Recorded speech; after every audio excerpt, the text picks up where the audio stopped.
Do you like the feeling of your own desire? That's a good sign. If your desire feels good to you, it means you're not killing it with doubt. If you want something and you don't believe it, that doesn't feel so good, does it? And yet you cannot just demand that you believe something that you don't believe. You just can't all of a sudden believe something that you don't believe, because you've been practicing something other than believing it. And that does not just turn around on a dime, does it? Law of attraction is a really good friend to you because of its consistency. However, law of attraction will hold you where you are.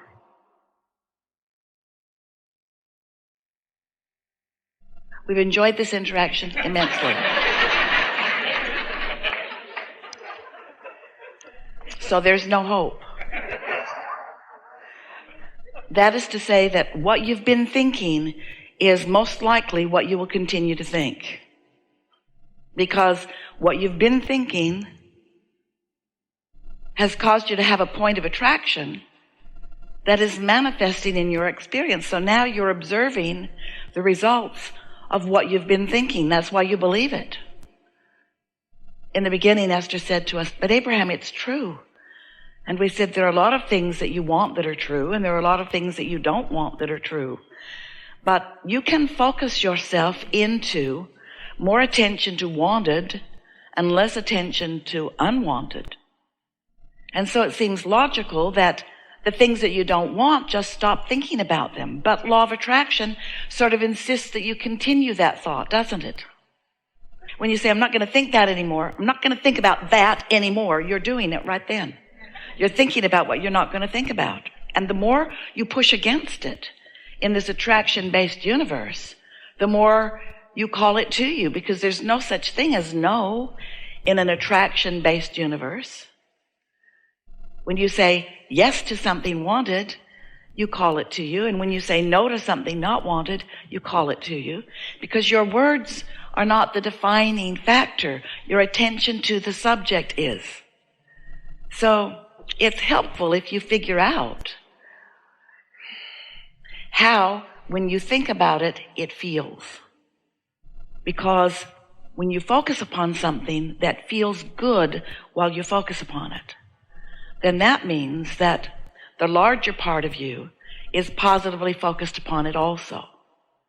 When you focus upon something that feels bad to you while you focus upon it, that means that while you are, your inner being, that larger part of you, your source energy, is not focused upon it, and your attention to it is calling you away from who you really are. Does that make sense to you?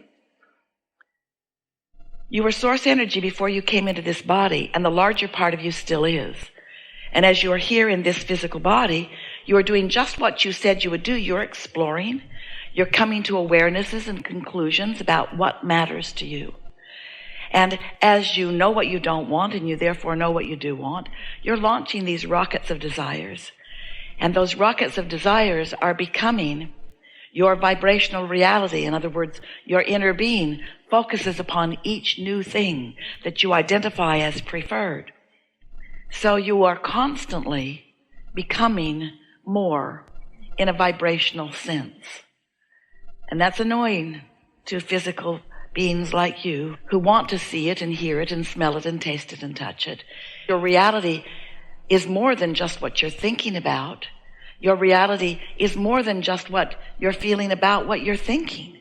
Your reality has manifested into this full blossoming experience where you can see it and hear it and smell it and taste it and touch it, just like you knew it would. This is the leading edge. This is where thought comes all the way to full manifestation. This is where thoughts turn to things that you deliberately have come to create.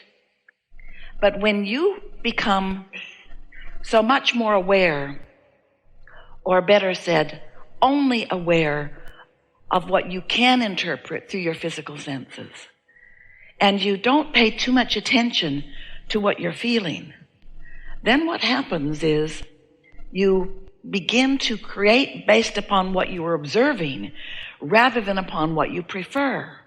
It's like giving your attention to what's more immediate rather than to what's more important to you.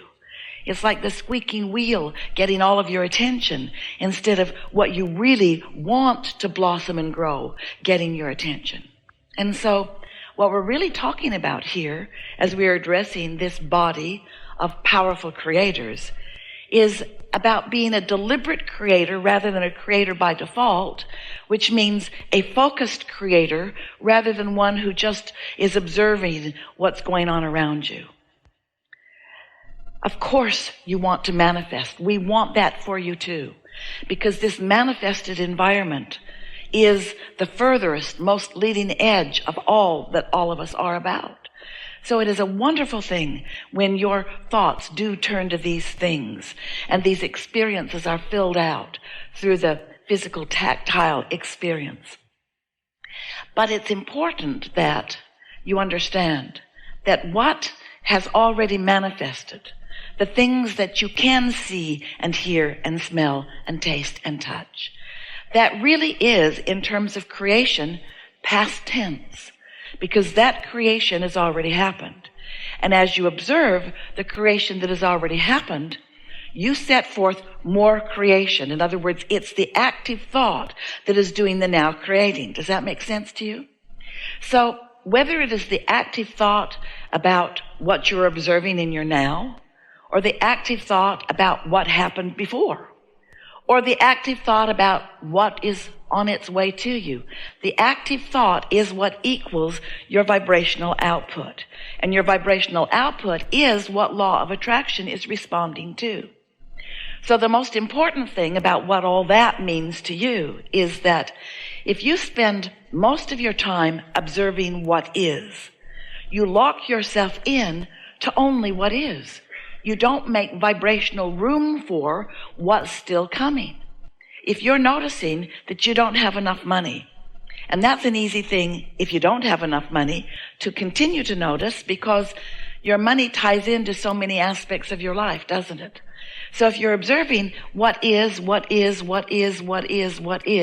relative to your financial footing, it doesn't change very much.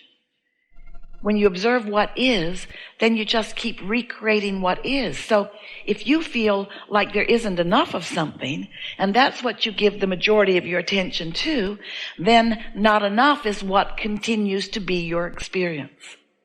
So you want to say, well, that sort of makes sense when I hear it, but what would I do about it? How do I not notice what is? And we say, it's all right to notice what is, but if you're noticing what is and it doesn't feel good to you, then that means your attention to what is focused upon lack. And it is preventing the new and improved from coming. It's preventing the money that you're asking for from coming. If you are in the middle of a relationship and it's not pleasing you in this way, and this way, and this way, it can't get better, because what is so active in your vibration that you won't let yourself perceive anything other than that.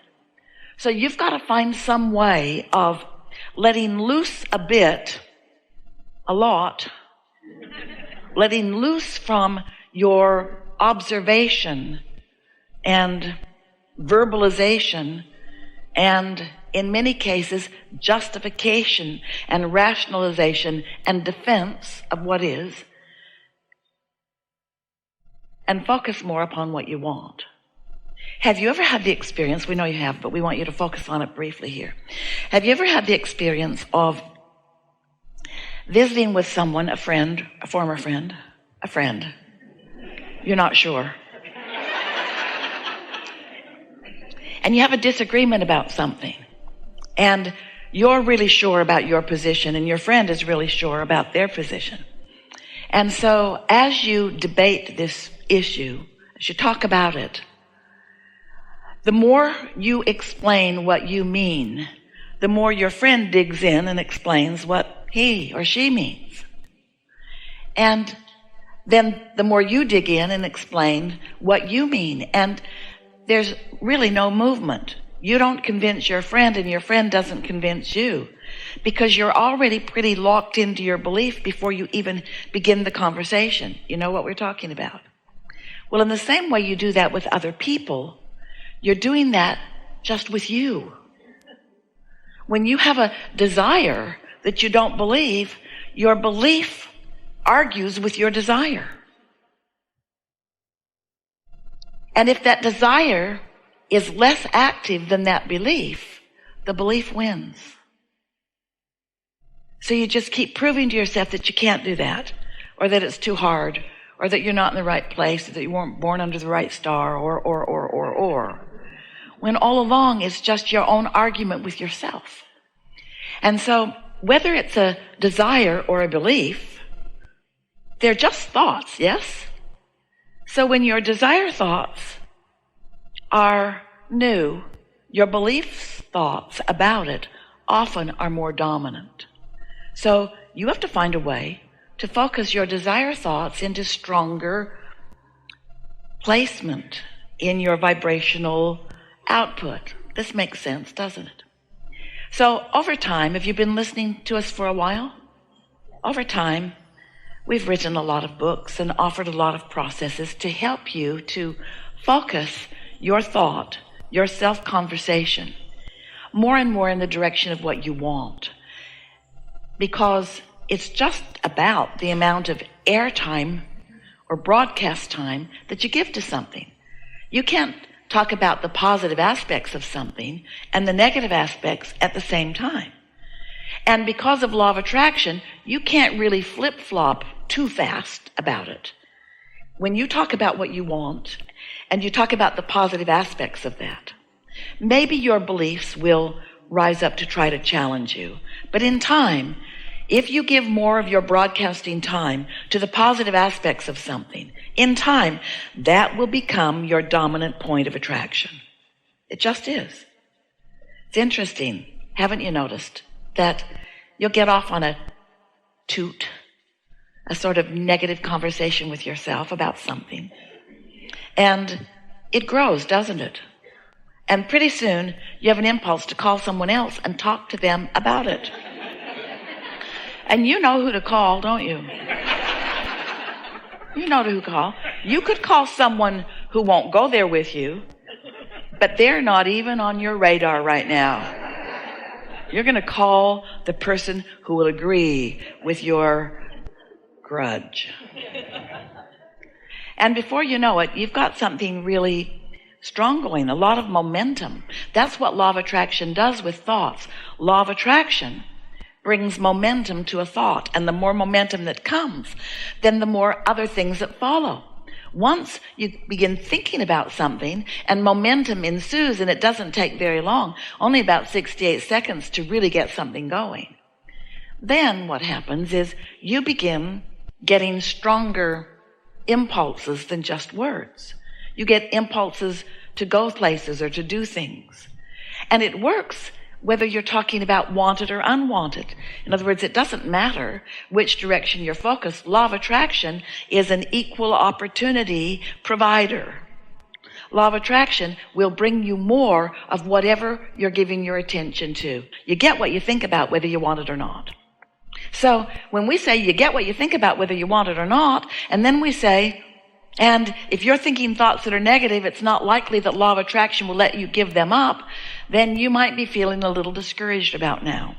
But we want you not to be discouraged, because there are many ways, one in particular that we want to talk about right now, that will help you to dilute your negative attraction and increase your positive attraction. And that is by quieting your mind and therefore stopping the momentum.